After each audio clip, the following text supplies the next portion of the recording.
Hello students, welcome back to the wonderful channel physics में मेरा आपका मेंटर और टीचर। क्लास 10th इलेक्ट्रिसिटी के चैप्टर्स हम यहाँ पर कर रहे थे। हमने दो लेक्चर्स यहाँ पर अपलोड कर रखा है।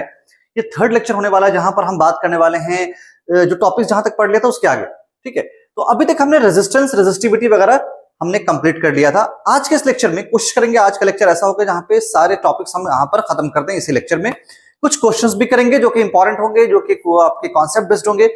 आपको कुछ नहीं करना है, बस जितनी बातें मैं बता रहा हूं उसको अच्छे से पढ़ाई करनी है, ध्यान देना है, और जितने क्वेश्चंस मैं यहाँ पे करवाऊंगा उसे अच्छे से देखना है और समझना है। आपकी तैयारी इस चैप्टर की पूरी हो जाएगी। इसके अलावा भी अगर आपको कोई प्रॉब्लम आता है तो टेलीग्राम का लिंक आपको डिस्क्रिप्शन मिल जाएगा, वहां जाकर आप ज्वाइन कर लेंगे। मुझसे आप बातें कर सकते हैं, क्वेश्चंस पूछ सकते हैं, डायरेक्टली आप कांटेक्ट कर। अगर आप आईसीएससी में हैं, सीबीएसई में हैं, क्लास 9, 10th, 11th में पढ़ रहे हैं तो इस चैनल को आप सब्सक्राइब करके रखेंगे। बहुत सारे इंफॉर्मेटिव कंटेंट, लेक्चर्स आपको टाइम टू टाइम मिलते रहेंगे, ऐसा जो कि सिर्फ आपको पढ़ाने के लिए नहीं बल्कि सिखाने के लिए होगा। जी हाँ, यहां पर हम पढ़ेंगे नहीं, सीखेंगे भी। तो बढ़ते हैं आगे, देर नहीं करते।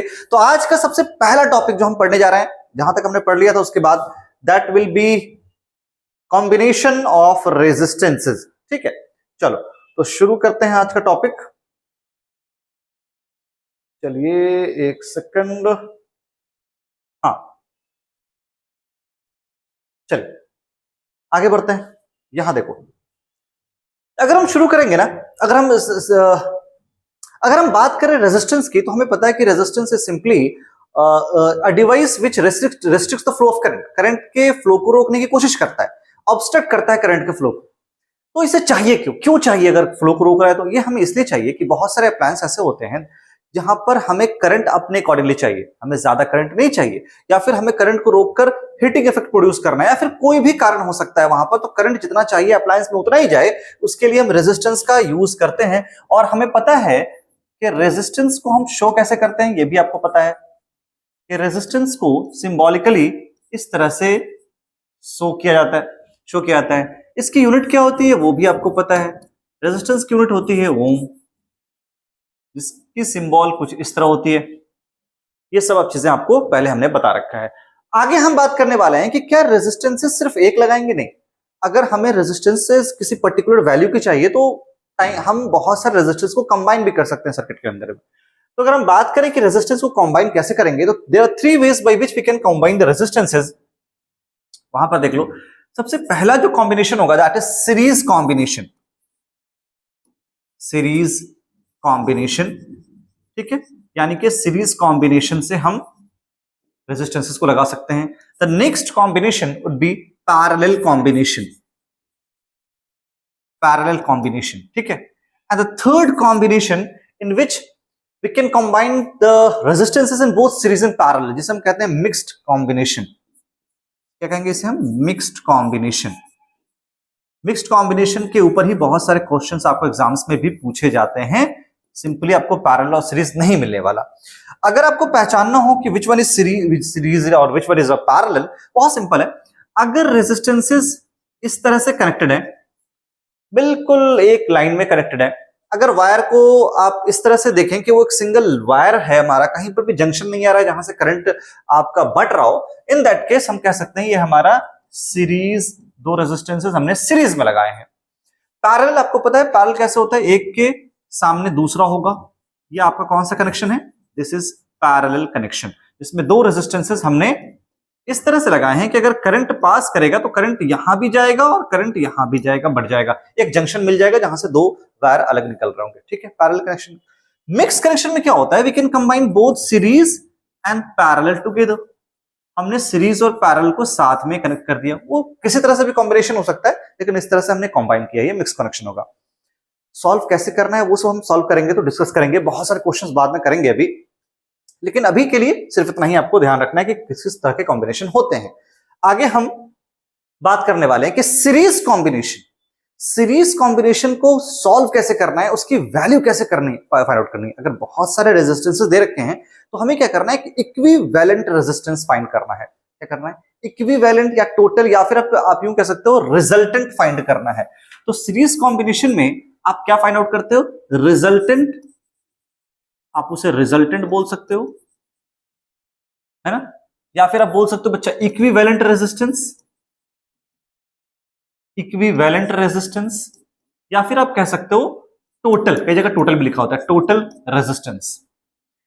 अब कैसे फाइंड आउट करना है, क्या छोटा सा डेरिवेशन हम करके हम पता करेंगे, क्या बेसिकली फॉर्मूला है जिससे कि हम सीरीज कनेक्शन को सॉल्व करेंगे। देखो सीरीज कनेक्शन होता कैसा है, अगर आपके पास लेट्स से सपोज चलो ये आपके पास सर्किट है, ओके चलो ये आपके पास सर्किट है, ठीक है। सर्किट में क्या क्या हो सकता है, सर्किट में यहां पर हमने लगा दिया बैटरी, पॉजिटिव और नेगेटिव, देखो पॉजिटिव बड़े वाले को, नेगेटिव छोटे वाले को। अब यहां पर हमने क्या किया, एक रेजिस्टेंस फिट किया, एक रेजिस्टेंस फिट किया, एक और रेजिस्टेंस लगा दिया, यहां पर हमने एक और रेजिस्टेंस लगा दिया, 3 रेजिस्टेंस हमने यहां पर लगा दिया। याद रखना मैंने यहां पर 3 रेजिस्टेंसेस को लगाया है। अब रेजिस्टेंसेस बल्ब में हो सकता है, किसी में भी हो सकता है, किसी डिवाइस में, बट हमने यहां 3 लगाया है। Let's say this is R1, this is R2, this is R3। हमने यहां पर स्विच भी लगा दिया, ठीक है, स्विच भी लगा दिया है। एमीटर वगैरह मैंने यहां पर दिखा नहीं रहा हूं, बस समझ लीजिएगा। अब ना करंट फ्लो करना शुरू करेगा from positive terminal, that is I, and it will start flowing from like this I। यहां पर भी करंट वही जाने वाला है I, फिर वो आकर इस तरह से करंट जाएगा। यहां तक क्लियर है? आपको समझना क्या है, अब आपको यह समझना है कि सेम करंट, यहां पर वोल्टेज अगर V है ना इस बैटरी की सेल की, and the same current is flowing throughout the circuit, ये हो रहा है, सेम करंट फ्लो कर रहा है, कहीं पर भी करंट बंट नहीं रहा है। लेकिन अगर आप देखो तो रेजिस्टेंसेस में होता क्या है, सीरीज के कनेक्शन में all the resistance will have different value of voltage. ये हमारा V1 हो जाएगा, इसके लिए V2 हो जाएगा, और इस रेजिस्टेंसेस के लिए V3 हो जाएगा। मतलब इस रेजिस्टेंस के लिए ये V1 यहां पर होगा वोल्टेज, इस रेजिस्टेंस के लिए वोल्टेज कुछ और, इस रेजिस्टेंस के लिए वोल्टेज कुछ और, ठीक है। इतनी चीजें आपको याद रखनी है कि रेजिस्टेंसेस में सीरीज के कनेक्शन में वोल्टेज डिफरेंट होता है। अगर मैं आपसे कहूं कि टोटल या फिर इफेक्टिव रेजिस्टेंस आप कैलकुलेट करो तो कैसे करोगे, देखो उसके लिए क्या निकालना है हमें, टोटल, देखो बढ़ कौन रहा है, वहां पर जो बढ़ रहा है वो देखो टोटल वोल्टेज बढ़ रहा है, तो टोटल वोल्टेज पहले कैलकुलेट कर लो। चलो वोल्टेज, टोटल पोटेंशियल डिफरेंस या टोटल वोल्टेज कैसे निकालोगे, V is equal to V1, V2, जितने भी रेजिस्टेंसेस होंगे V3 एंड सो ऑन। अगर मैंने 3-4 लगा रखा हो तो अलग अलग होंगे। अब जरा देख के बताओ क्या टोटल V ओम्स लॉ से क्या हो जाने वाला है। हमें पता है, हमें यह पता है कि जो V होता है that is I into R, ये होता है।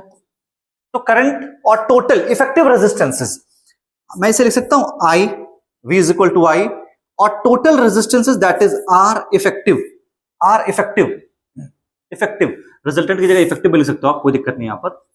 इफेक्टिव रेजिस्टेंसेस ऐसा भी लिखते हैं, इफेक्टिव, टोटल, इक्विवेलेंट, है ना, रिजल्टेंट। तो यहां पर मैंने R इफेक्टिव लिख दिया। ये कहां से आ रहा है, ओम्स लॉ से। मैंने लिख रखा है कि V is equal to IR, total voltage is equal to total current into total resistances. इसे मैं लिख सकता हूं V के लिए। अच्छा करंट तो कहीं नहीं बदल रहा है, करंट सबके लिए सेम है, तो V1 के लिए I इंटू R1, V1 किसके लिए होगा, V1 is equal to I into R1, V2 क्या होगा, I into R2, I into R3, V3। Same यहां पे करते जाओ, I into R2, I into R3। Can you take common, exactly I can be taken as common, I R effective, I taken as common, this is R1 plus R2 plus R3 and so on. जितने भी resistance होंगे सबके सब यहां पर आ जाएंगे। क्या I और I कैंसिल नहीं हो रहा है, हो रहा है सर। बताओ तो टोटल इफेक्टिव रेजिस्टेंसेस कितने आ गए यहां पर। The total effective resistance comes out to be R effective is R1 plus R2 plus R3. It is the sum of, arithmetic sum of individual resistances, है ना।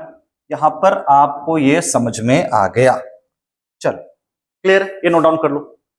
यहां पर सिंपल टोटल वोल्टेज निकालना होगा, उसी से हमारे पास ये आ गया इफेक्टिव रेजिस्टेंसेस का फॉर्मूला। इफेक्टिव रेजिस्टेंस या रिजल्टेंट जो निकाला है इसका मतलब क्या, कैसे डिफाइन करोगे सीरीज के। In series connection the effective resistances is the sum of individual resistance. Individual resistances को ऐड कर दोगे, टोटल रेजिस्टेंस आपके पास आ गया। बट इससे समझ में क्या आया वो देख लो, इससे समझ में क्या आ रहा है वो हम समझ लेते हैं, सेकंड। चलो अब इससे क्या समझ में आ रहा है, इससे ये समझ में आता है सर, जो मैं बातें लिखूंगा समझना। सबसे पहली बात है ये समझ में आ रही है कि जो सीरीज कनेक्शन में होगा वोल्टेज अलग अलग होता है। इन सीरीज, ये अपने दिमाग में रखना, in series V different, V हमारा क्या होगा, डिफरेंट होगा, ठीक है, वी डिफरेंट होगा। ठीक है, सीरीज में वी डिफरेंट होगा। और क्या सेम होगा? आई यानी कि जो हमारे पास करंट है वो सेम होगा, सेम फ्लो होगा। सीरीज में वी डिफरेंट है, आई सेम है, यही याद रखना है across each resistors. And the total resistance will always be less equal greater than, और ये भी लिख लीजिए, ये भी आप लिखेंगे, टोटल रेजिस्टेंसेस जो होंगे, अच्छा जो टोटल रेजिस्टेंस निकलेगा, एक सेकेंड, हाँ, टोटल रेजिस्टेंस याद रखना, that will always be greater than हमेशा बड़ा होगा, किससे बड़ा होगा? इंडिविजुअल रेजिस्टेंस से। इंडिविजुअल रेजिस्टेंस, हर एक रेजिस्टेंस से उसकी वैल्यू बड़ी होगी। जो जोड़ कर निकाल रहा है ना, सम करके निकाल रहे हैं, इसलिए ये बातें आपको याद रखनी है, ये बातें आपको याद रखनी है। ठीक है, सीरीज कनेक्शन के अंदर में आपको ये पॉइंट्स याद रखना है, ये और ये, कि वी डिफरेंट होगा, आई सेम होगा, total resistance will always be greater than individual resistances. हमेशा इसको सम करके निकाल रहे हैं तो बड़ा ही होने वाला है। समझ में आ गया यहां तक? कोई प्रॉब्लम नहीं है। चल, नेक्स्ट हमारा है पैरेलल कॉम्बिनेशन। पैरेलल कॉम्बिनेशन कैसा होता है मैंने आपको बनाकर दिखाया है। चलो पैरेलल कॉम्बिनेशन पहले मैं बना कर दिखा देता हूं आपको कैसा बनेगा। सेम, अगर हमारे पास कुछ इस तरह के रेजिस्टेंस लगे हों, ठीक है, देख लेना अच्छे से, और यहां पर एक और रेजिस्टेंस हमने लगा दिया, फिर हमने इसे सर्किट से ऐड कर दिया है। आप सर्किट से ऐड करो या मत करो, अभी मैं समझने के लिए बता रहा हूं। यहां से करंट आई आ रहा है, इसे आप सर्किट्स बना के बना सकते हो। ठीक है, अब यहां पर ध्यान देना, जैसे ही करंट यहां फ्लो करेगा ना, अब क्या होने वाला है सर? यहां पर करंट बट जाएगा। देखो, यहां पे करंट I1 चला जाएगा, यहां पर करंट I2 चला जाएगा, और इस जगह पे करंट बटकर I3 चला जाएगा। अगर ये R1 है, if this is R2, if this is R3, so current will be different for all three resistors. However, the total voltage will be same. The total voltage होगा इनके बीच का, वो V ही रहने वाला है। ठीक है, वो V रहने वाला है। मतलब जो टोटल वोल्टेज होगा वो V रहेगा across this A and B। जो भी पॉइंट होगा उसके बीच में टोटल वोल्टेज सेम रहेगा R1, R2, R3 के लिए, but I1, I2, I3 will be different. It means current will be different for different each resistors. तो अगर आपको इक्विवेलेंट रेजिस्टेंस निकालना हो, अगर आपको इक्विवेलेंट रेजिस्टेंस निकालना हो इन पैरेलल कॉम्बिनेशन, तो how will you calculate it? For that you need to find out again what, जिस जो चेंज कर रहा है, तो टोटल करंट निकालिएगा। वी हैव टोटल करंट, लिख दो, वी हैव टोटल करंट, चलो वी हैव टोटल करंट। अच्छा बता, टोटल करंट क्या होगा? अगेन ओम्स लॉ लगा दो आप। टोटल करंट क्या होने वाला है? That is I is equal to I1 plus I2 plus I3। अब इसका ओम्स लॉ लगा के देखो क्या होता है। I is equal to V by R, I is equal to V by total R, total V by total R। V तो same है हमारे पास, I1 के लिए V बाई R1, I2 के लिए V by R2। V change नहीं कर रहा है हमारा, R1 R2 चेंज कर रहा है। ये अगेन क्या हो गया? V बाई R, कोई दिक्कत नहीं है। चलो एक सेकंड, हाँ, V बाई R3। समझ में आ गया बात? और जितने भी रेजिस्टेंस होंगे वैसे आप कर सकते हो। क्या कुछ कॉमन ले सकते हैं सर? हाँ, कॉमन ले सकते हैं। क्या कॉमन ले सकते हो? V कॉमन ले सकते हैं। It will come out to be 1 by R effective.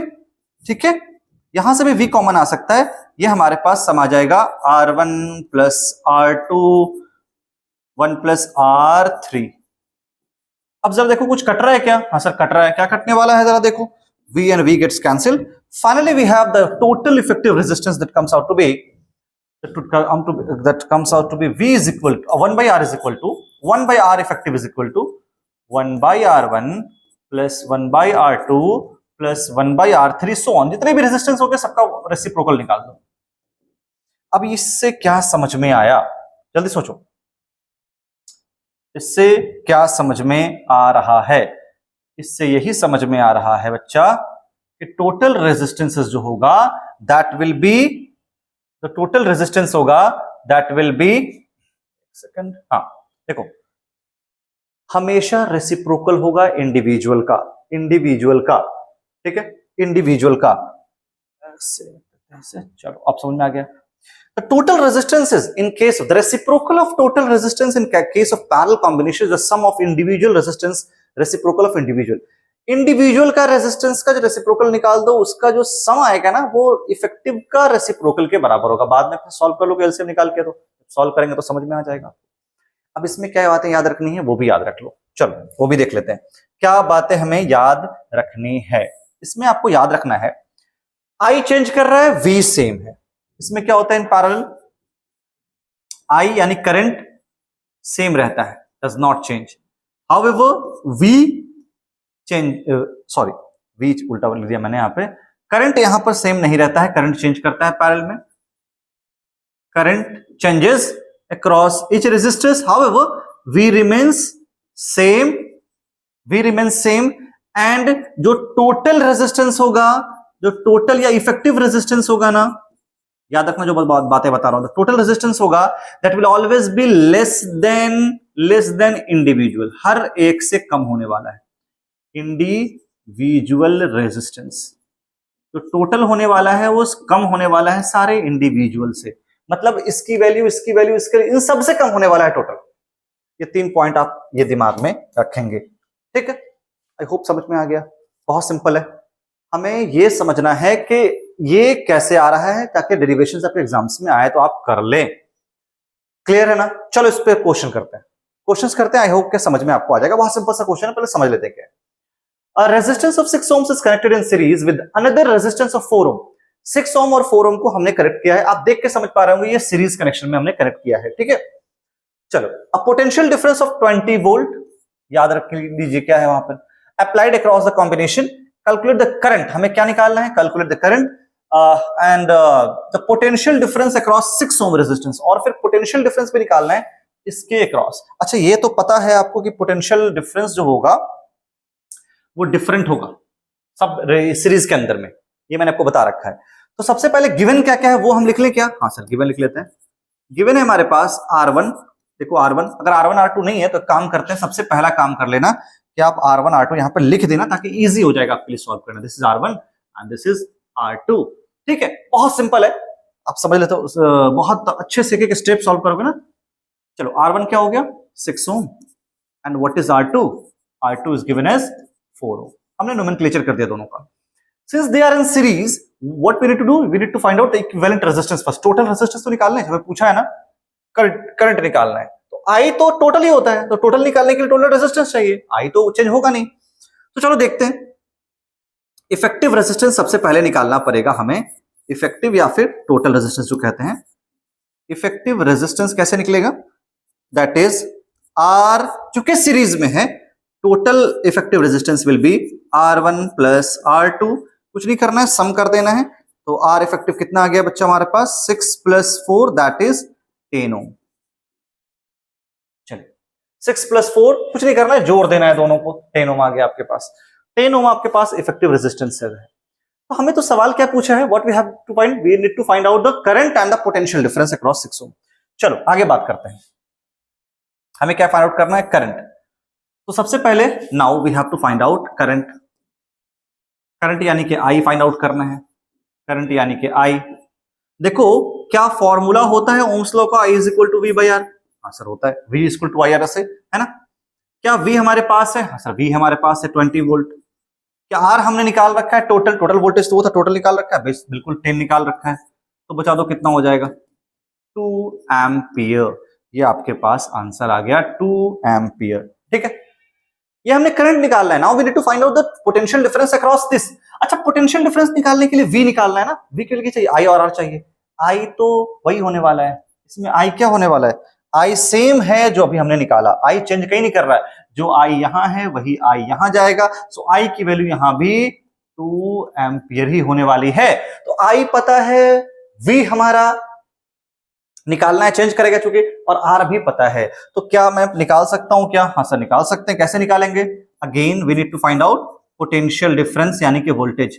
V has to be calculated and V will be equal to, V is equal to, यानी कि V1 इसको मान लो ना, V1 मान लो या V2 भी मान लो, V is equal to I will not change but R1 will be different. R1 यहां पर 6 ओम लेंगे तो क्या हो जाने वाला है, V is 2, R is 6, it is 12 volt. क्या आ गया, 12 वोल्ट। समझ में आ गई बात है। अब देखो 12 वोल्ट हुआ ना, अब इसके लिए निकाल के देखना जरा कितना हो जाएगा, 4 इंटू 8 और 8 प्लस 12 टोटल निकालोगे तो 12 20 ही आ रहा है। जब इसके लिए भी निकाल लो और दोनों को ऐड करोगे ना वोल्टेज तो 20 मिलकर ही आएगा। तो हमने क्या बताया है कि the current will remain same while the voltage will change across all the resistances in series में। ये समझ में आ गया, बहुत सिंपल सा क्वेश्चन है, कैसे निकाला है आपको समझ में आ गया होगा। अगर प्रॉब्लम है तो कमेंट में लिखना, मैं फिर से इसको अच्छे समझा दूंगा, या फिर आप मुझे टेलीग्राम पे फॉलो करें ना, वहां पर भी बात कर लेंगे। ओके, समझ में आ रहा है, मजा आ रहा है। बहुत सिंपल सा क्वेश्चन समझाने के लिए दिया था ताकि आपको समझ में कॉन्सेप्ट आ जाए। आगे बढ़ते हैं। देखो अपने अपने एडवांटेज डिसएडवांटेज हैं सारे यूज करने के लिए सीरीज और पैरेलल का। ये एग्जाम्स में पूछे जाते हैं आपसे, बहुत सिंपल सा है, समझ लो। रेजिस्टेंस सीरीज में लगा रहे हो या पैरेलल में लगा रहे हो, अपना बेनिफिट है और अपना नुकसान भी है। ज्यादातर हम अपने घरों में पैरेलल कॉम्बिनेशन इस्तेमाल करते हैं। क्यों करते हैं, क्योंकि पैरेलल में हम सेपरेट सेपरेट सारे स्विचेस सबके लिए अलग रखेंगे, सारे अप्लायंसेस को अलग ऑपरेट करना इजी हो जाता है। अगर सीरीज में जरा देखना, अगर एक अप्लायंस हमारा बीच में कोई खराब हो गया ना तो ये भी काम करना बंद कर देगा, करंट आगे जाएगा ही नहीं, करंट आगे जाएगा ही नहीं, ठीक है ना। अगर यहां पे कोई प्रॉब्लम आ गई तो करंट आगे तो जाएगा ही नहीं ना। इसलिए पैरेलल कॉम्बिनेशन ज्यादातर इस्तेमाल किया जाता है फॉर हाउस होल्ड पर्पस के लिए। डेकोरेशन वगैरह पर्पस के लिए हम सीरीज इस्तेमाल कर लेते हैं। डिफरेंस लिखा है यहाँ पे, one electrical appliance stops due to defects, other appliance will also stop to work. यहां पे देख लो, अगर एक काम करना बंद भी करेगा तो दूसरा काम इजी करता रहेगा। ओके, हम ऑपरेट कर सकते हैं, टर्न ऑन टर्न ऑफ कर सकते हैं सेपरेटली, इसे पैरेलल में, इसमें एक बार में सबको टर्न ऑन करना पड़ेगा, टर्न ऑफ करना पड़ेगा। सीरीज में appliances do not get the same voltage, मैंने बताया है सेम वोल्टेज अप्लायंसेस को सबको नहीं मिलने वाला, तो पावर सप्लाई में डिफरेंस आएगा। In parallel combination each electrical appliance gets the same voltage, bulb भी अच्छे से जलेगी, कोई भी आपको लाइट डिम नहीं होगा, सारा अप्लायंस आपका वर्क करेगा। Series connection electrical appliances the overall resistance is always higher, overall resistance increase कर जाता है। मैंने बताया ना कि सारे रेजिस्टेंस को जोड़ेंगे तो ओवरऑल रेजिस्टेंस विल इंक्रीज, इसमें ओवरऑल रेजिस्टेंस हमारा कम होता है तो करंट भी अच्छे से फ्लो कर पाएगा। रेजिस्टेंस कम रहेगा तो फ्लो ऑफ करंट अच्छा होगा। तो ये कुछ पॉइंट्स थे जो आपको याद रखना है ताकि एग्जाम्स में आए तो आपको याद रहे। चलो एक और सैंपल प्रॉब्लम है, इसे भी सॉल्व करते हैं। देखो, calculate the equivalent resistances when two resistance of 3 ohm and 6 ohm are connected in parallel. हमने अब सीरीज का कनेक्शन सॉल्व किया था, पैरेलल का देखते हैं। कुछ नहीं है, दो रेजिस्टेंसेस दे रखा है, आपको उसे पैरेलल में कॉम्बिनेशन करके सॉल्व करना है। चलो पहले पैरेलल कॉम्बिनेशन तो बना दें। दो का बनाया हमने, जरूरी नहीं कैसा ही बनाइए आप ऐसा भी बना सकते हो, बस आपको दिखाना है कि वो बट रहा हो। रेजिस्टेंसेस हमारा यहां से करंट अगर आ रहा है तो दो जगह पे, यहां पे जंक्शन आने के बाद दो जगह बट रहा है, बस दिखाना है आपको। मैंने इस तरह से बनाया है, ठीक है। चलिए एक का मैं नाम देता हूं R1 3 ohm, let's say this is R1 3 ohm and this is R2 6 ohm, I suppose, या 6 ओम, ठीक। करंट यहां से अगर जा रहा होगा so the current will change, this is I1 and this is I2। हमेशा दिखाने की रिक्वायरमेंट नहीं है, समझने के लिए बता रहा हूं। वोल्टेज टोटल दोनों के लिए सेम होने वाला है, जो टोटल वोल्टेज है वो सेम होने वाला है। हमें क्या निकालना है, इक्विवेलेंट रेजिस्टेंस से निकालना है सिर्फ। बहुत बढ़िया, तो इक्विवेलेंट रेजिस्टेंस कैसे निकालते हैं, आइए। इक्विवेलेंट रेजिस्टेंस निकालना है ना, आपको निकालने के लिए R1 पता होना चाहिए, हाँ R1 3 ओम, R2 पता होना चाहिए, जितने भी रेजिस्टेंसेस हमारे पास है 6 ohm, and we have by equivalent resistances 1 by R equivalent will be the reciprocal of individual resistances। अगर आप इसे सॉल्व भी करोगे तो क्या आने वाला है बच्चा, देखो 1 by R equivalent is equal to 1 by R1 is equal to 1 by 3 plus 1 by 6। देखो मैं शॉर्टकट बताऊंगा, पहले भी समझ लो। नॉर्मली आप कैसे सॉल्व करते हो इसे, एलसीएम लोगे 6 का, 6 और 3 का, it comes out to be 6, 3 2 times 6, 6 1 times 6, कितना आ गया 3 by 6। सॉल्व कर दो, 3 2 जा, तो अब जरा देखना क्या आ रहा है, 1 by R effective is equal to 1 by 2, यानी कि क्रॉस मल्टीप्लाई करके या फिर आप उसको रेसिप्रोकल उल्टा करोगे तो R इफेक्टिव कितना आ जाएगा, 2 भी ऊपर चला जाएगा, 2 ओम। ये आपका इफेक्टिव रेजिस्टेंसेस आ गया। ये तो था ट्रिक सॉरी, ये तो नॉर्मल तरीका है जो हम सॉल्व करते हैं। ट्रिक भी कोई है कि हाँ, अगर दो रेजिस्टेंसेस दिया हो, एक और दो रेजिस्टेंसेस दिए हों, तो आप उसको शॉर्टकट से भी सॉल्व कर सकते हो। शॉर्टकट क्या है देख लो। अगर दो रेजिस्टेंसेस है तो जो आपका इक्विवेलेंट रेजिस्टेंस आएगा ना, क्या आने वाला है, R1 प्लस R2, सॉरी उल्टा रख दिया मैंने, हाँ ठीक है, R1 plus R2, R1 sorry okay, R1 into R2 divide by R1 plus R2, ठीक है। सिंपल सा तरीका है यहाँ पे, R1 into R2, R1 plus R2 करके देखें। चलो करके देखते हैं। अगर इसी फॉर्मूले पे हम इसको रखते हैं तो कितना आने वाला है हमारे पास आर इफेक्टिव, R1 R2 कितना है 9 ना, R1 R2 6 और 3 है ना, तो क्या आ जाएगा 6 इंटू 3 डिवाइड बाई 6 प्लस 3 है ना। देखो 6 3 जा 18, 6 प्लस 3 9, 9 2 टाइम्स कितना आ गया 2 ओम, आ गया ना 2 ओम डायरेक्टली। तो आप ये डायरेक्टली निकाल सकते हो अगर ये आपको फॉर्मूला याद हो तो। ये फॉर्मूला बहुत सिंपल सा, इसी से निकल कर आया है, कोई फॉर्मूला नहीं है, इसी से निकलकर हमने डायरेक्टली बना दिया कि R1 R2 को आप मल्टीप्लाई कर दो, R1 प्लस R2 को नीचे रख लो, R1 into R2, R1 plus R2, clear. बहुत सिंपल है, अगर दो रेजिस्टेंस है तब ये वैलिड है। आप इस पे फॉर्मूले पे रख के भी आप सॉल्व उसको कर सकते हो, क्लियर है ना। चलो बहुत बढ़िया, याद रहेगा, अगर याद रहेगा तो बहुत अच्छी बात है, आपका टाइम वेस्ट नहीं होगा। चलो इसमें आगे बात करेंगे। इन सर्किट, यहां देखो मिक्स कनेक्शन है, सीरीज भी है साथ में पैरेलल भी है। So in the circuit diagram alongside find the total resistance of the circuit, total current flowing through the circuit and the potential difference across R1. I suppose this is 7.2, I suppose this is 7.2 दे रखा है यहां पर। चलो करके देखते हैं, point में ही तो क्या हुआ, थोड़ा सा टाइम लगेगा करने में। चलिए हमें सबसे पहले निकालना है टोटल रेजिस्टेंस। मेरी बात अच्छे से समझना, अगर मुझे टोटल रेजिस्टेंस निकालना होता है तो R इफेक्टिव करना है ना। लेकिन यहां तो सर सीरीज और पैरेलल दोनों है, तो पहले कहां से सॉल्व करें। तो सबसे पहला तरीका होता है कि आपको लास्ट से जाओ तो देखो तो क्या सीरीज के साथ इसको ऐड कर सकते हैं, नहीं कर सकते अभी, देखिए दो पैरेलल में है। तो पैरेलल वाले को सबसे पहले सॉल्व करके सीरीज जैसा बना दो, इसको सॉल्व करके कुछ ऐसा बना दो, मतलब इस वाले को सॉल्व करके कुछ ऐसा बना दो, ठीक है।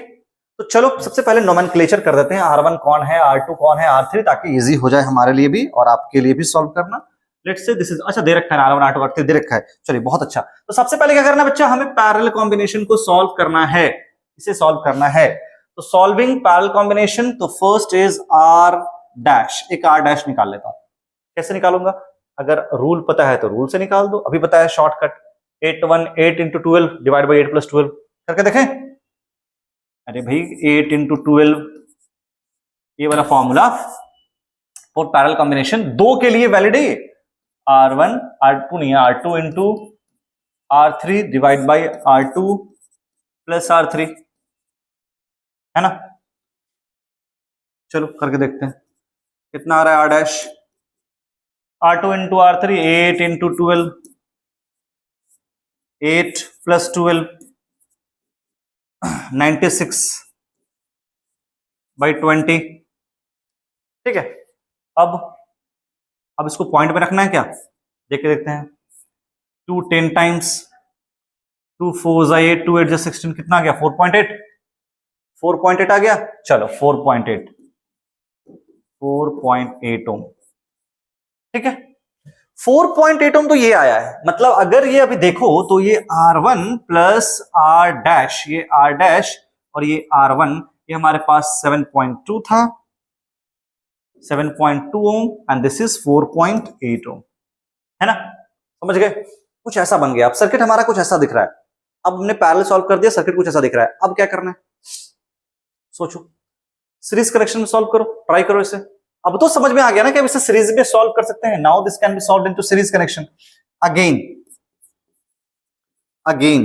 आप उसे सीरीज कनेक्शन में सॉल्व करेंगे तो क्या होगा, R effective will be equal to R1 plus R dash. R1 is 7.2 ohm and it is 4.8 ohm। जरा देख लो कितना आ रहा है, I think it is 12, 8 to 10 का 0 and 11 12 ohm is the final answer। This is R effective। ये कितना आ गया R effective, क्लियर। हमने आर इफेक्टिव टोटल निकाल दिया, टोटल हमारा कितना आ गया 12 ओम। अब क्या करना है, टोटल करंट निकालना है। चलिए चलिए सॉल्व करते हैं इसे, टोटल करंट निकालते हैं इधर ही। हाँ, सेकेंड पार्ट, टोटल करंट। देखो टोटल करंट का मतलब क्या है, मतलब अगर करंट निकालना है तो आपको आई चाहिए, टोटल करंट। टोटल करंट के लिए टोटल वी चाहिए, टोटल वी तो दे रखा है हमें, टोटल वी दे रखा है। टोटल आर चाहिए, टोटल आर तो हमने निकाल रखा है, तो I is equal to V by R ई। वी कितना है 6, आर ई कितना निकाल रखा है हमने 12, कितना आ गया देखो 6 डिवाइड बाई टोटल 12, 1/2 कितना आ रहा है 1 डिवाइड बाई 2, यानी कि 0.5 ampere is the current. Clear, ये टोटल करंट आ गया। कितना सिंपल है, I is equal to V by R E by Ohm's law. The potential difference across R1, R1 के क्रॉस पोटेंशियल डिफरेंस, ये आपके लिए आप कर लेना, बहुत सिंपल है। R1 के लिए निकालना है तो I तो सेम रहने वाला है, I तो यही रहेगा, R1 आपका वो है, V निकाल लो। मतलब अगर आपको थर्ड क्वेश्चन में V1 निकालना है तो I इंटू R1 कर दो ना, I तो सेम रहेगा 0.5, चलो R1 कितना है 7.2, ये आप कर लो ट्राई, कितना आ रहा है, ये इसका वोल्टेज हो जाएगा। ठीक है, समझ गए, वोल्टेज चेंज होता है, यहां पर कुछ और वोल्टेज होगा, इन सब के लिए वोल्टेज सेम होगा, तो इसके लिए तो निकालना पड़ेगा V1। V1 कैसे निकालोगे, I तो सेम है, यहां तक तो I सेम है, R1 डिफरेंट है, I इंटू R1, भी निकल गया। क्लियर, आगे बढ़े, चलिए ओके नेक्स्ट टॉपिक। पानी वानी पी लो अच्छे से आप लोग, शुरू करें। अभी तक हमने रेजिस्टेंस के बारे में पढ़ा, लेकिन आपने एक चीज देखा कि रेजिस्टेंस जब किसी भी कंडक्टर में फ्लो कर रहा होगा तो कुछ इफेक्ट भी पैदा करता है। रेजिस्टेंस के थ्रू जब करंट फ्लो होगा तो कुछ इफेक्ट भी देखने को मिलेगा। क्या देखने को मिलेगा, एक इफेक्ट जो आपको पढ़ना है इलेक्ट्रिसिटी के अंदर, that is heating effect of electric current. Okay, तो क्या पढ़ना है बच्चा आपको, heating effect of electric current, मतलब करंट फ्लो करने से कुछ हिटिंग इफेक्ट प्रोड्यूस होगा। हाँ होगा, कैसे, देखो घर में आयरन यूज करते हो आप लोग, गीजर यूज करते हो, कोई भी हीटिंग अप्लायंस यूज करोगे तो कैसे वो हीट कैसे करता है, फंडा सिंपल है, करंट फ्लो करेगा, वहां पर रेजिस्टेंस होगा, करंट को रोकना चाहेगा, करंट जब रुकेगा ना बच्चा तो वहां पर हीट प्रोड्यूस होगा, करंट जो एनर्जी हमारा electrical energy will convert into heat energy. बहुत सिंपल है, energy can neither be created nor be destroyed, आपको पता है। अगर यहां से करंट जा रहा है जा रहा है जा रहा है, आप इसे रोक दो रोक दो रोक दो, तो ये करंट कहीं ना कहीं कन्वर्ट हो जाएगा ना हीट में, ये आपकी इलेक्ट्रिकल एनर्जी थी वो किस में कन्वर्ट हो जाएगी, हीट एनर्जी में। तो इसी के बेस पर तो आपका आयरन घर का काम करता है, हीटिंग एलिमेंट लगी होती है उसमें, जो कि आपको रेजिस्टेंस ज्यादा होता है उसका, वो कन्वर्ट कर देता है इलेक्ट्रिकल एनर्जी को हीटिंग हीट एनर्जी में। तो बहुत सिंपल सा आपका कॉन्सेप्ट होगा इसमें, क्या लिखेंगे, heating effect of electric current में, हिटिंग इफेक्ट में आपको लिखना है that electrical energy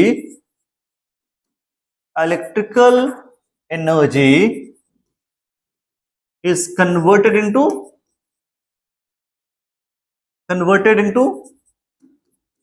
heat energy। ठीक है, इसका कोई फॉर्मूला है क्या सर, कोई फॉर्मूला है क्या, आगे जूस के बात करेंगे, इसका कोई फॉर्मूला है। हाँ सर, फॉर्मूला तो है, हीट एनर्जी, या फिर आप यूं समझो कि एनर्जी को वर्क डन के फॉर्म में लिख सकते हैं क्या, हाँ सर वर्क डन के फॉर्म में लिख सकते हैं। तो वर्क डन के फॉर्म में जब लिखोगे ना, देखो अगर हीट एनर्जी को इस तरह से, अगर आप हीट एनर्जी को वर्क डन के फॉर्म में लिखोगे तो कैसे लिखोगे, क्या फॉर्मूला होगा इसका, वर्क डन, सोचो सोचो, अगर आपको एनर्जी को देना हो तो एनर्जी क्या होता है, या फिर एनर्जी का फॉर्मूला कैसे लिखते हो, the capability to do work, या वर्क डन क्या होता है, फोर्स इनटू डिस्प्लेसमेंट, अरे यही होता है ना, फोर्स और डिस्प्लेसमेंट। यहां पर आपको हीट एनर्जी को पावर के फॉर्म में लिखा, फिर पावर इनटू टाइम, यहां पर आपको जब पावर के टर्म में लिखोगे तो आपका ये VIT रिलेशन निकल कर आएगा। कैसे निकल कर आएगा सब आगे डिस्कस करेंगे, मैं अभी तो डिटेल में नहीं बता रहा हूं क्योंकि आगे हमको बताना ही है। वैसा ही अभी तक समझ लो कि हीट एनर्जी या जो आपका एनर्जी है वर्क डन है वो क्या होने वाला है, VIT। अगर यहां पर फॉर्मूला लिख रहा हूं, कैसे आ रहा है वो आगे समझेंगे हम। अगर यहां पर देखो ये जो V है ना, V और ये जो I है, इसमें अगर हम कुछ ओम्स लॉ का इस्तेमाल कर लें तो कुछ चेंज होगा क्या, हाँ हो जाएगा सर। अगर ओम्स लॉ का चेंज करोगे, V की जगह I R कर दो तो क्या होने वाला है, ये आई स्क्वायर आर टी हो जाएगा। कैसे होगा, क्योंकि अगर v is equal to I R कर देते हैं तो v is equal to I R put करो इसमें, I R into I T, ठीक है, आई इंटू आई क्या हो जाएगा, आई स्क्वायर, है ना। तो इसी तरह से आप v equal to I put करोगे तो आई स्क्वायर आर टी आपके पास रिलेशन आ जाएगा। क्या चीज है सब बता रहा हूं। अगर आप i की जगह पर चेंज करके देखो तो क्या होने वाला है, आपको ये पता है i इज इक्वल टू क्या होता है, v बाई आर, ये होता है ना। अब यहां i equal to v by R करो तो क्या हो जाएगा, v square by R T. ये मैं क्या बता रहा हूं, क्या बता रहा हूं, एक्चुअली मैं आपको हीट एनर्जी का फॉर्मूला बता रहा हूं, या फिर इलेक्ट्रिकल एनर्जी जो वर्क डन में कन्वर्ट होता है एनर्जी का फॉर्मूला आपको बता रहा हूं। मतलब 2-3 फॉर्मूला क्या, हाँ 2 से 3 फॉर्मूला, इसमें तीनों एक ही जैसे हैं, बस आपको याद रखना है। एक याद रहेगा बाकी सब याद हो जाएगा। कैसे, ये याद रखो ना, इसी से निकल के तो ये आया है, ये याद रखो, इसी से निकल के एक याद रख लो, सब निकल के आ जाएगा। तो इसमें होता क्या है कि जब आप रेजिस्टेंस लगाओगे डिवाइस में तो वहां पर इलेक्ट्रिकल एनर्जी हीट एनर्जी में कन्वर्ट होगी, और हीट एनर्जी का फॉर्मूला आपको कुछ इस तरह से दिया जाता है, वीआईटी। अब यहां पर ना समझने वाली बात है कि वीआईटी कहां से आया, वो हम आगे बात करेंगे। अभी पहले जूल्स लॉ ऑफ फिटिंग में समझ लेते हैं क्या है जूल्स लॉ ऑफ फिटिंग। देखो जब पावर के सेक्शन में जाएंगे तो वो चीजें बात करेंगे। अभी ये क्वेश्चंस आते हैं एग्जाम्स में, कई बार आ चुके हैं, आप अगर पढ़ के चले जाओ तो शायद आपके 2-3 नंबर कंफर्म हो जाए। जूल्स लॉ ऑफ फिटिंग यही कहता है कि जब किसी भी डिवाइस में, अगर किसी डिवाइस में करंट फ्लो कर रहा है, if current is flowing through this particular device for particular time T के लिए, इसमें हमने जो लिखा है ना टाइम टी, ये टी का मतलब टाइम ही है, कितने टाइम के लिए करंट फ्लो कर रहा है। V का मतलब वोल्टेज या पोटेंशियल डिफरेंस होता है। H का मतलब हीट प्रोड्यूस्ड, कितना हीट एनर्जी प्रोड्यूस हुआ, या फिर एनर्जी बोल सकते हो इसको। I का मतलब तुमको पता ही है, करंट होता है, तो सिंपल सी बात है। R का मतलब रेजिस्टेंस, है ना। तो यहां पर भी आपको अगर मैं बताऊं कि किसी भी वायर में, किसी भी कंडक्टर में किसी टाइम टी के लिए करंट फ्लो कर रहा है तो वो हीट फ्लो करेगा। फैन भी हीट कर जाता है, बल्ब भी हीट कर जाता है, डिवाइस तो हीट करते ही करते हैं, मोबाइल तो आपको वैसे हीट करता है करंट से, है ना। चलो, तो I इज इक्वल टू कुछ रिलेशन बन रहा है क्या इसका, हाँ। तो जूल्स लॉ ऑफ फिटिंग यही कहता है, the current which is flowing through the through a device and the heat is produced, the heat produced will be proportional, as per the Joule's law, heat produced is directly proportional, मेरी बातों पे गौर करना, मैं क्या बता रहा हूं, is directly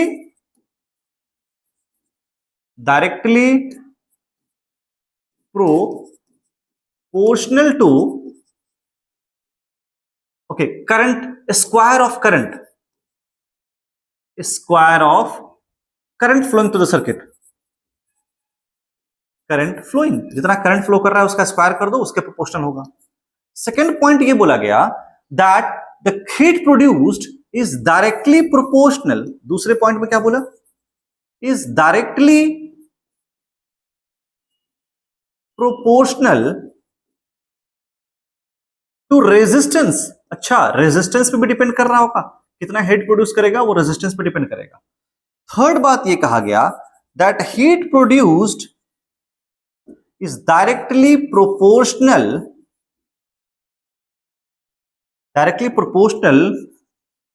to the time for which the current is flowing, to the time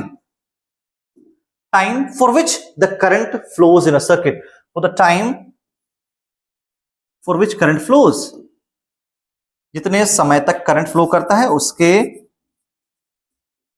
proportional होगा।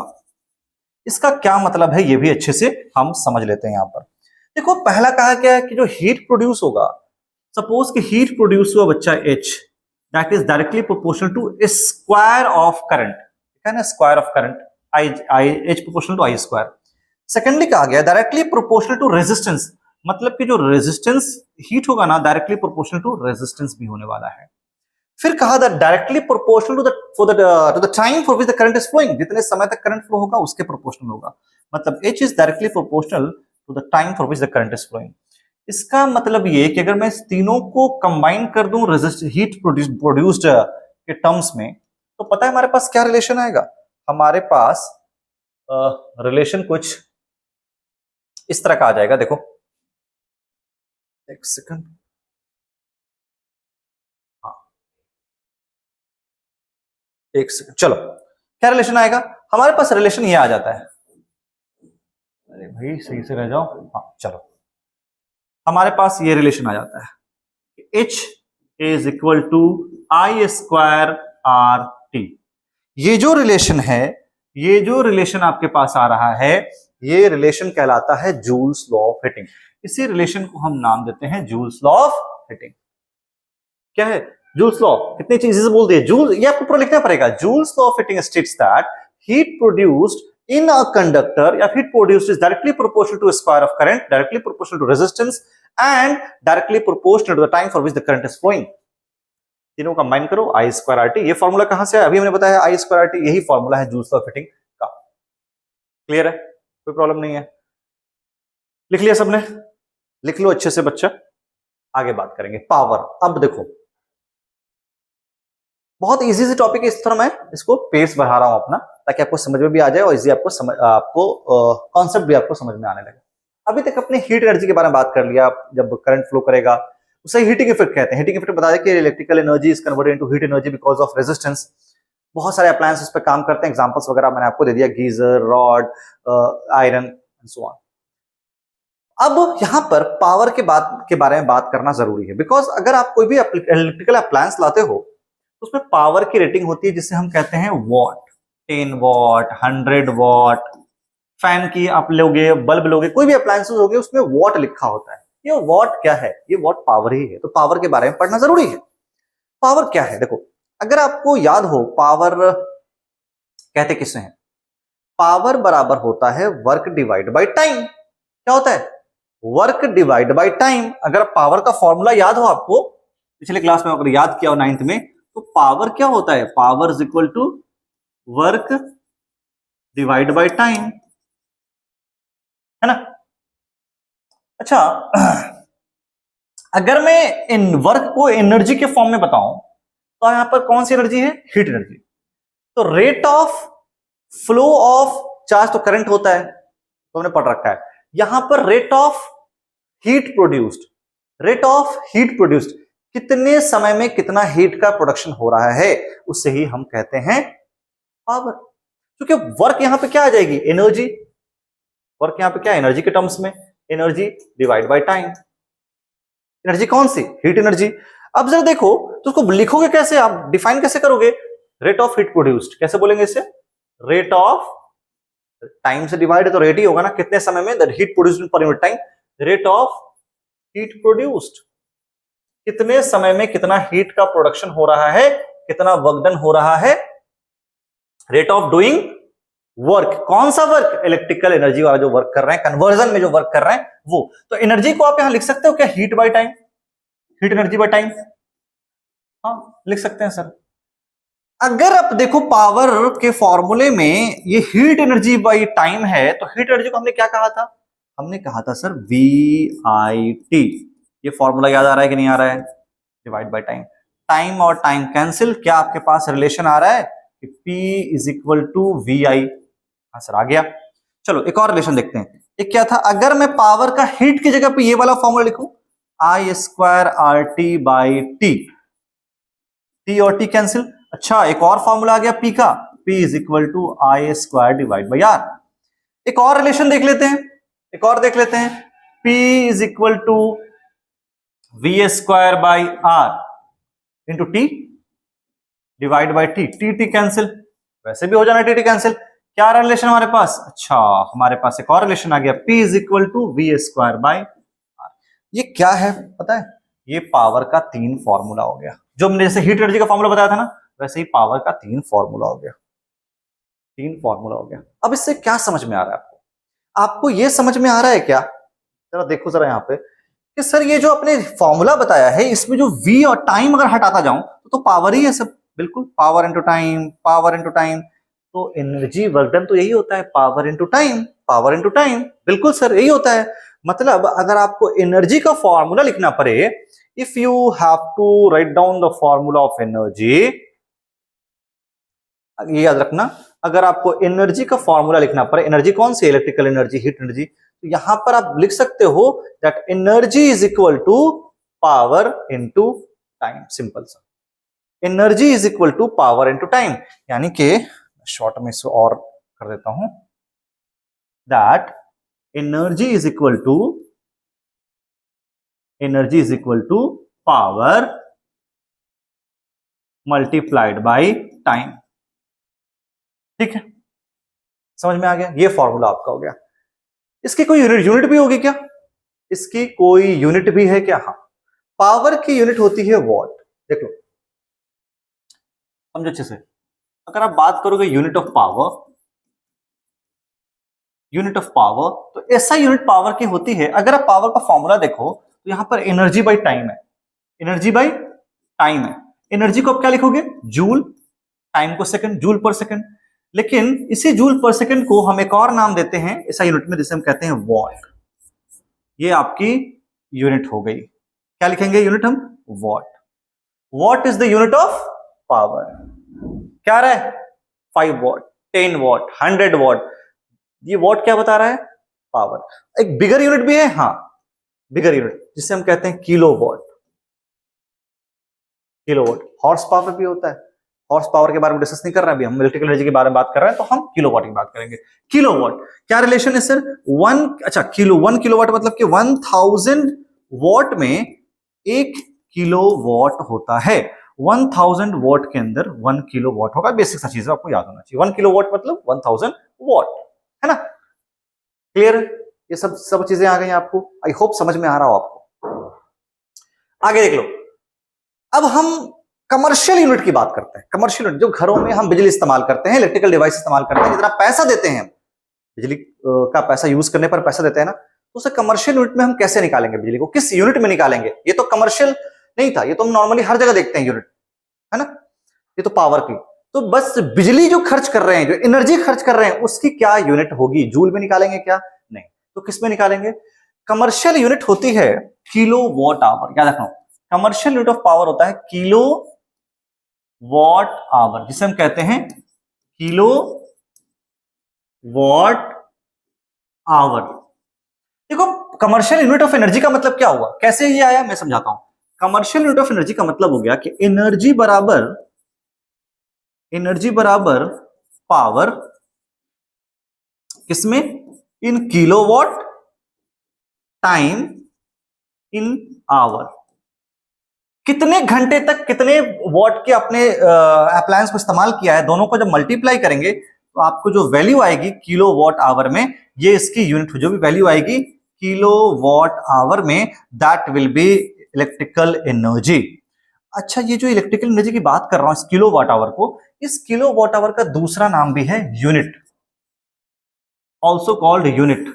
मतलब इस किलो वॉट आवर को हम कह सकते हैं 1 किलो वॉट आवर का मतलब क्या हुआ? It is 1 unit. मतलब जो घर में आपकी बिजली खर्च हो रही है, अगर आपने 100 वॉट इस्तेमाल किया है, मतलब 100 किलो वॉट आवर आपने यूज किया है। 100 किलो वॉट आवर का मतलब क्या है? दैट एक पर्टिकुलर अप्लायंसेस एक पर्टिकुलर आवर तक चला, टोटल मिलाकर मल्टीप्लाई करके 100 आ गया। हो सकता है 50 किलो वॉट का आपने कोई डिवाइस 2 घंटे तक चलाया हो, या हो सकता है 2 किलो वॉट का 50 घंटे तक चला लिया हो महीने में। इस तरह से समझना। तो आवर में टाइम को रखना है, किलो वॉट में रखना है आपको पावर को, दोनों को मल्टीप्लाई करेंगे। कमर्शियल यूनिट जो घरों में इस्तेमाल करते हैं, मीटर में जो उठ रहा है बिजली, यूनिट के में हम उसे फाइंड आउट कर सकते हैं किलो वॉट आवर में। घर में भी वैसे ही करना। बल्ब, पंखे घर में निकाल सकते हो आप आसानी से। सबका वॉट ले लो, सबको किलो वॉट में कन्वर्ट कर दो। After converting that kilo watt, कितने घंटे तक चल रहा है एक दिन, 1 महीने तक का निकाल सकते हो आप, कितनी यूनिट खर्च हो रही है। ठीक है, अब इस पर ना एक सवाल करेंगे तो समझ में आपको आ जाएगा। अब बिजली का बिल कैसे निकालोगे? घर में बिजली का बिल कैसे निकालोगे? कितनी बिल आई, कितना पैसा खर्च होने वाला है? उसके लिए सबसे पहले आपको एनर्जी चाहिए किलो वॉट आवर में, मतलब कितनी यूनिट बिजली खर्च की वो तो पता होना चाहिए। चलो एक फैन का ले लो, एक बल्ब का ले लो, आपने निकाल लिया 1 महीने तक, कितने रेट से है, 1 यूनिट की कितनी खर्च हो रही बिजली का रेट है, अब जितना आपको किलो वॉट आवर आएगा उससे आप मल्टीप्लाई कर देना। मतलब ये, अगर आपको ये पूछा, अच्छा क्वेश्चन क्या पूछा पहले समझ लेते हैं। An electrical motor takes 5 ampere, यहां पर आपको क्या दे रखा है? करंट दे रखा है 5 एम्पियर, बहुत बढ़िया। From a 220 volt line, voltage दे रखा है आपको 220 volt. Determine the power of the motor, अच्छा पावर निकालने के लिए कहा है, बहुत बढ़िया। एंड द एनर्जी कंज्यूम्ड, और फिर कहा है एनर्जी कितना कंज्यूम किया 2 घंटे में। कितने घंटे में? 2 घंटे में, मतलब टाइम भी आपको दे रखा है 2 आवर। यहां तक समझ में आ रहा है? चलो सॉल्यूशन करते हैं इसका। हमें सबसे पहले पूछा है पावर। तो मुझे ये पता है कि पावर का फॉर्मूला होता है V square by R, V I भी होता है, वी है आई है, आप निकाल सकते हो। Power is equal to V into I, है ना, ये फॉर्मूला आपने देखा है। अगर यहां पर वी आई का मैं इस्तेमाल करूं, V is given, I is given 5, 5 to the 10 0, 5 to the 10 11, okay 0, कितना आएगा वॉट, ये वॉट में लिखेंगे। ये कितनी वैल्यू आएगी, ये आ जाएगी बच्चा आपको वॉट में। ये हमारे पास पावर आ गया, पहला प्रॉब्लम तो खत्म हो गया, मैंने पावर निकाल लिया। अगर फॉर्मूला में जो दे रखा हो, सॉरी क्वेश्चन में जो वैल्यू दे रखी हो उसी हिसाब से आपने फॉर्मूला भी यूज करना है। 3 फॉर्मूला बताया, V I, V square by R, है ना, आई स्क्वायर आर। तो हमने वी आई का इस्तेमाल क्यों, because we have I and V both, so we can easily calculate V into I. समझ में आ गया? चलिए आगे इलेक्ट्रिकल एनर्जी निकालना है। देखो सेकंड पार्ट में हमें इलेक्ट्रिकल एनर्जी निकालना है। इलेक्ट्रिकल एनर्जी होता है P into time. Electrical energy consumed into hour, power को किस में कन्वर्ट कर दें, किलो वॉट आवर में कन्वर्ट कर देते हैं। चलिए किलो वॉट आवर में कन्वर्ट कर देते हैं। किलो वॉट आवर का मतलब क्या हुआ कि 1100 वॉट को किलो वॉट में कन्वर्ट करना है तो डिवाइड करोगे ना। अरे वॉट को किलो वॉट में करना है तो डिवाइड करोगे 1000 से, 1.1 किलो वॉट किसमें आ गया, 1.1 किलो वॉट। मतलब ये हमारे पास 1.1 kilowatt for 2 hour, 2.2 kilowatt hour आपके इलेक्ट्रिकल एनर्जी खर्च हो रही है। ये कमर्शियल यूनिट में निकाला है मैंने। अगर आप चाहते हो तो वॉट सेकंड में भी निकाल सकते हो, वो कमर्शियल यूनिट नहीं होगी, वो एनर्जी तो हो जाएगी पर कमर्शियल यूनिट नहीं होगी, है ना। सिंपल है, सिंपल है ना। एक चीज और बताता हूं, अगर मैंने आपसे कह दिया कि मेरे पास 2 बल्ब है, 2 बल्ब है, कितना 10 वॉट का, एक फैन है 100 वॉट का। आपने बल्ब को 2 घंटे तक यूज किया है, फैन को एक दिन में, इन 1 डे, एक दिन में फैन को आप भी 2 घंटे तक यूज करते हो, है ना। कितने, एक दिन में, इन 1 डे, एक दिन में, इन 1 डे 2 बल्ब और एक फैन आप इस्तेमाल करो 2 घंटे तक। Find cost of electricity bill, find the total amount of electricity bill, amount of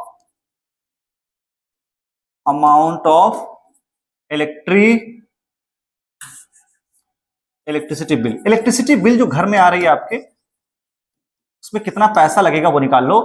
किस लिए, फॉर 30 डेज, एक महीने में 30 दिन का निकाल लो, या किसी मंथ दे दिया हो आपको, मार्च अप्रैल फरवरी, उसका निकाल लो। तो कैसे निकालोगे, आपको रेट दे रखा है कि at the rate let's say 4 rupees per unit, पर किलो वॉट आवर भी दे सकता है, पर यूनिट। ये बिजली का रेट है, 1 यूनिट की 4 रुपए है। आपने 2 बल्ब, 1 फैन इस तरह से इस्तेमाल किया है। अब आपको बताना है कि टोटल पैसा कितना खर्च करना पड़ेगा उस महीने के लिए। सॉल्यूशन बहुत इजी है, क्या करना है, सबसे पहले अगर आपके पास ये 2 बल्ब है 10 वॉट का, इसका मतलब के टोटल एनर्जी का फॉर्मूला क्या होगा बल्ब के लिए, power into time. Number of bulb से तो 2 बार से मल्टीप्लाई करोगे, नंबर ऑफ बल्ब, ठीक है, मेरी बात समझ में आ रही है। फिर प्लस करना फैन के लिए, कितना फैन है, पावर इंटू टाइम। ये बल्ब के लिए हो गया, ये फैन के लिए हो गया, है ना। और भी अप्लायंस रहेगा तो उसका भी ऐड कर देना। कितने समय तक यूज कर रहे हो आप, कितने समय तक यूज करते हो दिन में, अरे भाई टाइम, कितने समय तक यूज करते हो, टाइम तो हो गया। आप कितने दिन तक यूज कर रहे हो, आप यूज कर रहे हो 30 डेज तक। नंबर ऑफ डेज, ये एक दिन का निकाला है मैंने, ठीक है। नंबर ऑफ डेज से मल्टीप्लाई करो, जो प्राइस है, रेट है, उस रेट से मल्टीप्लाई कर दो, आपको डायरेक्टली आंसर आ जाएगा। इतना करने की रिक्वायरमेंट भी नहीं है। अगर आप चाहते हो तो ये अलग निकालो, बाद में मल्टीप्लाई कर लो, रेट को बाद में मल्टीप्लाई कर लेना। तो जरा सोचो कि हमें पावर इंटू टाइम किस में निकालना है, किलो वॉट में, किलो वॉट आवर में। बिकॉज किलो वॉट आवर को ही यूनिट कहते हैं। तो पहले यूनिट में निकालना तो पड़ेगा ना, कितना बिजली खर्च हुआ एक महीने तक। तो क्या करना, 10 वॉट को पहले हमने क्या करना है, इन 2 बल्ब है ना, तो लिख लो 2 बल्ब है हमारे पास, कितना है ये 0.01 हो जाएगा 10/1000। अगर इसे आप 10/1000 करोगे तो कितना आ गया 0.01 kilowatt hour, kilowatt कितना हो जाएगा 0.01। टाइम कितना इस्तेमाल किया आपने 2 घंटे। अच्छा 2 बल्ब, ये 2 बल्ब है, टाइम किलो वॉट आवर, ठीक है, प्लस नंबर ऑफ फैन एक ही है, पावर कितना हमने इस्तेमाल किया 100/1000 0.1, टाइम कितना 2 घंटे तक, कितने दिन तक इस्तेमाल किया हमने 30 दिन तक इस्तेमाल किया। अब जरा मल्टीप्लाई करके देख लो, 4 इंटू 0.01 0.04, 0.04 प्लस 2 इंटू 0.1 0.2 इंटू 30, ठीक है। अब इसे सॉल्व करके जब निकालोगे ना, अच्छा चाहो डायरेक्टली मल्टीप्लाई भी कर सकते हो, नंबर ऑफ डेज है ना, रेट से मल्टीप्लाई कर लो, जितनी वैल्यू आएगी आपकी एनर्जी आएगी, ये एनर्जी आएगी, इस एनर्जी को आप प्राइस से डिवाइड कर लेना, कितना एक यूनिट में जितना। अच्छा ये कितना निकल रहा है, ये यूनिट निकल रहा है, ये यूनिट निकल रहा है, इसे हम किलो वॉट आवर भी कह सकते हैं या फिर यूनिट भी कह सकते हैं। तो जितनी यूनिट आपकी खर्च होगी, एक यूनिट का रेट दे रखा है, आप ना जितनी यूनिट आपको आ रही होगी उससे 4 से मल्टीप्लाई कर दो, टोटल यूनिट आ जाएगा, ठीक है, सिंपल है।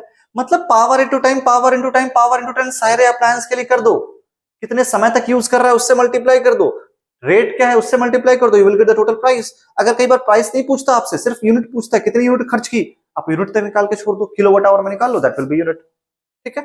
चलिए एक चीज और मैं इसमें बताऊंगा, इस वाले क्वेश्चन के अंदर, इस प्रॉब्लम के अंदर में, जो कमर्शियल यूनिट होता है हमारे पास, यूनिट में कई बार हमसे पूछा जाता है कि आप जरा सर ये बताइए कि जूल में भी निकाल सकते हैं क्या? हाँ जूल में भी निकाल सकते हैं। आपको पता है जो यूनिट की वैल्यू है इसका मतलब क्या है, मतलब अगर कमर्शियल यूनिट को जूल में निकालना हो, कमर्शियल यूनिट जो हमारा किलो वॉट आवर है उसको जूल में कन्वर्ट करना हो तो क्या वैल्यू होगी। 1 किलो वॉट आवर को मैं लिख सकता हूं क्या sir, 1 kilowatt into 1 hour, हाँ सर लिख सकता हूं, ठीक है। तो कैसे कन्वर्ट करना है, बहुत सिंपल है। 1 किलो वॉट आवर को मैं ऐसे लिख सकता हूं 1000 वॉट इंटू 3600। क्यों किया मैंने, सेकंड में क्यों कन्वर्ट किया बताता हूं मैं आपको। अगर आपको ये पता हो, जरा देखना,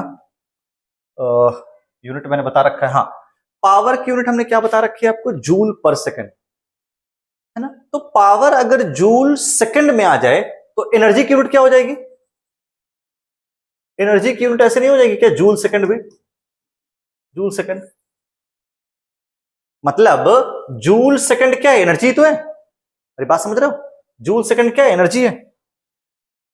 अरे भाई सॉरी जूल सेकंड बोल रहा हूं मैं, what second, sorry what second, अरे ये वॉट हो गया, अगर वॉट को ही तो कहते हैं ना भाई, 1 वॉट को ही तो कहते हैं 1 जूल डिवाइड बाय 1 सेकंड, तो 1 सेकंड इंटू वॉट क्या हो जाएगा, ये एनर्जी जूल ही तो आ रही है।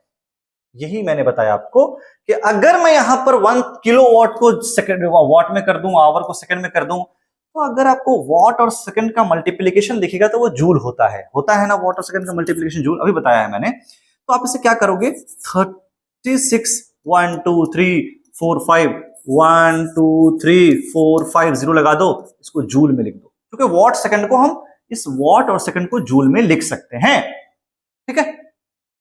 इसे थोड़ा सा ना ऐसे लिखते हैं, 36 इंटू 1 2 3 4 5 10 टू द पावर 5, कितना है 1 किलो वॉट आवर का मतलब हो गया 36 इंटू 5 जूल। थोड़ा अच्छा नहीं लग रहा है, इसको एक स्टैंडर्ड फॉर्म में लिखने की कोशिश करते हैं। क्या होगा, यहां पर एक पॉइंट लगाना है, हमें यहां पे पॉइंट लगाना है, तो नीचे एक मल्टीप्लाई और 10 से ऊपर डिवाइड करेंगे, तो यहां पर क्या हो जाएगा 3.6 इंटू 10 टू द पावर, देखना एक 10 से मल्टीप्लाई एक 10 से डिवाइड, तभी तो 3.6 आएगा यहां पर, समझ रहे मेरी बात है। तो 10 टू द पावर 6 जूल आ गया। ये जो वैल्यू बताई मैंने इसे याद रखना, ये क्वेश्चंस आपको एक नंबर में पूछ सकते हैं, या फिर आपको बोलेगा कि यूनिट को आप कन्वर्ट करके निकालिए आंसर हमारा जूल में, तो जितनी यूनिट आपकी आएगी kilowatt hour, unit two multiplied with this value, you will get the answer in ठीक है, यहाँ पर हमारा पूरा टॉपिक अच्छे से इलेक्ट्रिसिटी का खत्म हो जाता है। अब रह क्या जाता है आपकी प्रैक्टिस, और मेरी जिम्मेदारी की आपकी प्रैक्टिस करवाऊं। बहुत सारे क्वेश्चंस मैं आपको टेलीग्राम के लिंक पर दूंगा, वहां पर आप सॉल्व करेंगे। बहुत सारे इंपॉर्टेंट क्वेश्चंस मैं वहां पर देता रहूंगा आपको, नोट्स वगैरह भी कोशिश करूंगा प्रोवाइड करा दूं। सारे चैप्टर्स हमने यहाँ पर कंप्लीट करा दिए हैं। अगर कोई डाउट आता है तो आप कमेंट बॉक्स में लिखेंगे। मुझसे जुड़े रहें, बहुत सारे इंफॉर्मेटिव कंटेंट और आपको लेक्चर्स टाइम प्रोवाइड मैं करता रहूंगा, आईसीएसई सीबीएसई दोनों के लिए। मिलते हैं अगली वीडियो में ऐसे ही इंफॉर्मेटिव कंटेंट के साथ। Till then enjoy your time, good luck everyone, bye.